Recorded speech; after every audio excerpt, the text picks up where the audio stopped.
Persaingan mendapatkan tiket ke babak final 4 Liga 2026 semakin sengit antara Jakarta Popsi Football One, Jakarta Electric PLN, dan juga Jakarta Livin Mandiri setelah kemarin atau tadi malam Jakarta Electric PLN dikalahkan oleh Gresik Petrokimia dengan skor 3-0. Nah, kita akan bahas mengenai statistik, kemudian bagaimana peluang dari tim-tim tersebut untuk mendapatkan tiket ke babak final 4 dan juga kira-kira nanti siapa yang akan menjadi juara di putaran kedua ini. Jadi teman-teman, semalam kan sudah nonton tuh bagaimana jalannya pertandingan antara Gresik Petrokimia menghadapi Jakarta Electric PLN, dan hasilnya itu kan sama-sama kita lihat Jakarta Electric PLN tidak berdaya, hancur lebur, level permainannya juga masih di bawah dari Gresik Petrokimia. Selain itu juga game plan-nya dari Jakarta Electric PLN itu kan tidak sebaik atau tidak serapi dari Gresik Petrokimia. Skor 3-0 kan juga sudah menjadi bukti bahwa ya secara level permainan Gresik Petrokimia itu kan memang lebih baik jika dibandingkan dengan Jakarta Electric PLN. Salah satu faktor kenapa kemarin Jakarta Electric PLN itu dikalahkan oleh Gresik Petrokimia itu adalah dari segi defense yang memang Jakarta Electric PLN itu kan tidak serapat atau tidak sesolid Gresik Petrokimia. Kita ketahui lah ya, Gresik Petrokimia itu kan salah satu andalannya itu kan memang dari segi defense yang memang lebih solid atau lebih rapat. Bahkan kalau kita bicara di antara tim-tim papan atas, Gresik Petrokimia itu menjadi atau merupakan salah satu tim yang memang dari segi defense itu kan memang lebih baik atau bisa dikatakan ya lebih solid jika dibandingkan dengan tim lainnya.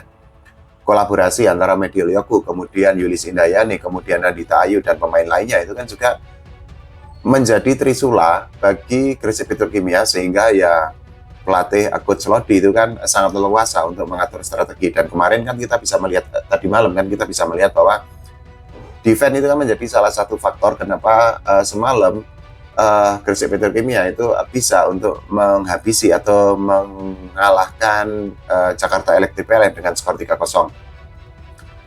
Perlu dicatat ya bahwa defense ini tidak hanya berkaitan dengan bola pertama, penerimaan bola pertama ataupun dengan bagaimana cover block, tapi juga bagaimana ketika para pemain Petro itu menghadang atau melakukan blok dari serangan pemain lawan. Nah, kemarin atau tadi malam Giovanni ini tampil gacor banget. Jadi dari 7 percobaan blok, dirinya itu bisa mencetak 5 poin dari blok.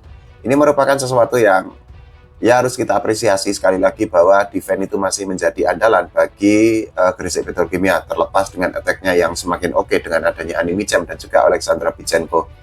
Nah, ini adalah statistiknya ya teman-teman. Jadi attack itu memang Gresik Petrokimia itu unggul 42 poin, sementara Jakarta Electric PLN itu 34 poin.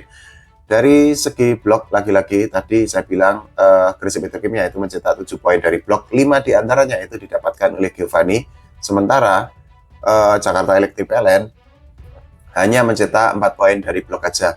Untuk serve ini juga sekali lagi Jakarta Electric PLN itu kalah telak karena hanya mencetak 1 poin dari serve, sedangkan Gresik Petrokimia itu mencetak 6 poin dari serve. Nah, ini errornya. Lagi-lagi ternyata para pemain dari Jakarta Electric PLN lebih banyak melakukan error jika dibandingkan Gresik Petrokimia. Jadi sepanjang pertandingan Jakarta Electric PLN itu melakukan 20 error, sedangkan Gresik Petrokimia itu melakukan 17 error sepanjang pertandingan. Nah, ini adalah top skornya ya teman-teman. Jadi dari Gresik Petrokimia top skornya itu adalah Ani Micem dengan 21 poin, kemudian Alexandra Bichenko 12 poin, kemudian Giovanni itu mencetak 7 poin, sedangkan dari Jakarta Electric PLN di top skornya itu adalah Celeste Plak dengan 17 poin, kemudian Neriman Ozoy 15 poin, kemudian Putri Agustin 3 poin. Dari komposisi top skor ini kita bisa melihat bahwa sekali lagi peran pemain asing itu kan memang nggak bisa disepelekan. Banyak yang bilang bahwa pemain asing itu kan memang akan sangat menggendong tim untuk di sektor putri, karena ya sekali lagi dengan postur yang sangat tinggi, dengan kemampuan atau dengan pengalaman yang lebih panjang ya, atau lebih banyak ya, tentu saja sangat wajar kalau pemain asing putri itu akan mendapatkan tanggung jawab yang lebih besar untuk menggendong sebuah tim.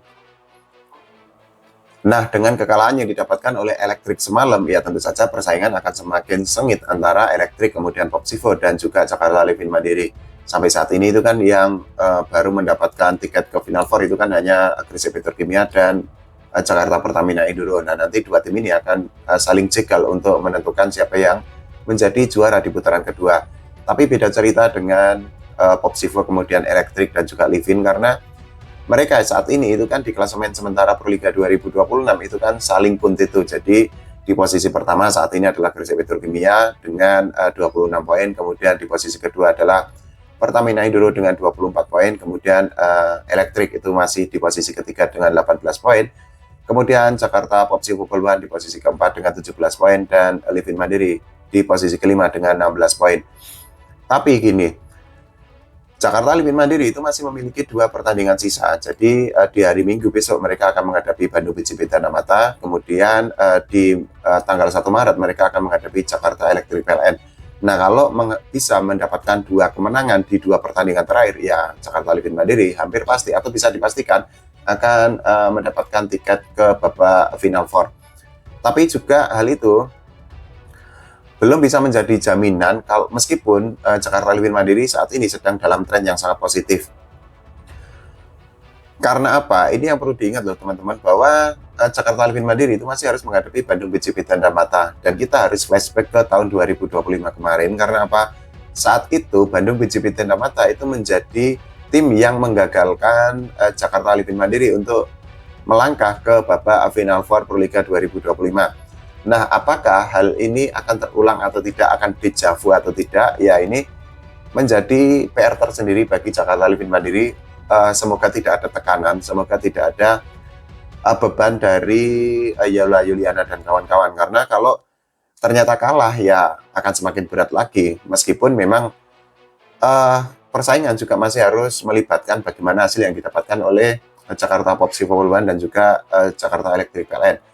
Jakarta Popsivo Poluan di atas kertas itu kan akan lolos ke babak Final Four karena di pertandingan terakhir hanya akan menghadapi Medan Falcon sebagai tim terlemah di Proliga 2026 ini. Nah, sementara kalau kita bicara mengenai Jakarta Elektrik PLN, ya sekali lagi mereka akan menghadapi Jakarta Livin Mandiri. Ini adalah pertandingan do or die, pertandingan hidup dan mati. Artinya siapa tim yang menang kemungkinan akan menjadi akan melangkah ke babak Final Four. Tapi sekali lagi untuk Livin Mandiri masih harus menunggu hasil ketika mereka menghadapi Bandung BJP Tandamata. Ya, semakin seru, semakin oke. Yang pasti jauh lebih seru jika dibandingkan dengan cowok, karena kalau cowok kan gitu-gitu aja tuh. Ini bukan berarti merendahkan tim cowok, tapi ini berkaitan dengan jumlah tim yang ada di cowok yang cuma 5, sehingga sejak awal musim kan sudah bisa dipetakan tim mana aja yang akan lolos ke Final Four atau bahkan tim yang akan lolos ke final. Kalau menurut teman-teman semua bagaimana? Silahkan tulis di kolom komentar. Kita doakan timnas Indonesia semakin berprestasi dan juga voli Indonesia diurus oleh PBVSI dengan semakin profesional lagi. Oke, makasih teman-teman semua.